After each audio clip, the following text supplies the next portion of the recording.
Okay, so signing gets done today. Kevin Hayes, coming off a 25 goal season, 44 points altogether, and I think he's a solid player. He previous to this season, this is his fourth year, 17 goals, 14 goals, 17 goals. Solid player. I think what the Rangers are doing right now is probably the smart thing to do. And smart, speaking of which, Matt Reed, a depth signing today for the Minnesota Wild, 650 grand. And Mika Salamaki has signed a 2-year extension with the Nashville Predators at 750 grand per year. But back to Hayes. He's a 20 goal scorer. I think the potential's there. Like, he had 25 this year, 44 points. I think the potential's there for more with him. You hear rumors about him being on his way out. With this being a 1-year contract, that's not going to squelch any of those rumors at all. If the Rangers are not a playoff team, if the Rangers are in a position where they're selling, this is a guy who could be a prime candidate for a rental at the deadline. But I don't want to get too far ahead of myself on this because, again, when you've got a team that looks like they're rebuilding, but in all honesty, the Rangers envision this as a retooling.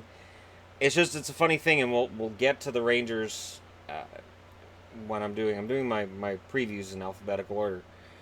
The Rangers are a team that's hard to figure out because yes, it's a retool. They want to get back into the playoffs. They're saying all the right things, but when you really look at the roster, there are a lot of question marks, and there are parts and pieces of this roster that when I look at it, I say I don't really know if they can get back. But if Hayes can come out and take those 25 goals, equal them, and then maybe add about 30 assists, get into the 55 point range, that could be a huge help for them.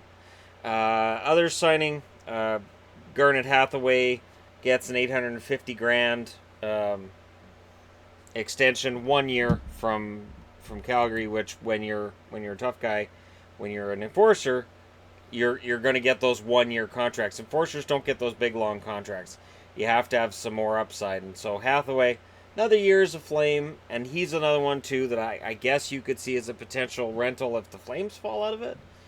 Anytime I see a 1-year contract, that's one of my first thoughts is, well, he could end up being a rental. And I don't know that that's fair or it's not, but we all like to speculate, and I think there'll be plenty of speculation about Hayes. And at 26 years of age, how much further can he advance in the scoring department? Or is 44 points about the ceiling for him? And is that what we can expect this year? And is that worth $5.1 million this year?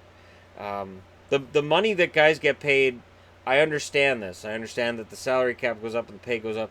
But again, it just some of these contracts guys are getting, and in this case it's 1 year, so there's no real danger to it. But it seems like a lot of money for what players do, and then you look at it and you go, okay, so two Kevin Hayes equal an Eichel, like, yeah, I think about this way too much, but hey, a lot of us do, and let me know your thoughts about this on Hayes, Reed, Salamaki, Hathaway, and Liam Foudy has signed his entry level contract. I don't really talk about entry level contracts because you kind of expect guys to sign them. Or in the case of Quinn Hughes, you say, I'm just going to go to college. I'm going to not commit to the Canucks just yet. Which sounds great until you really think about it, and then it doesn't sound so great. Anyways, let me know your thoughts in the comment section below. Don't forget to hit like and subscribe if you're browsing your way through. You just happened upon this video. I'll talk to you again soon.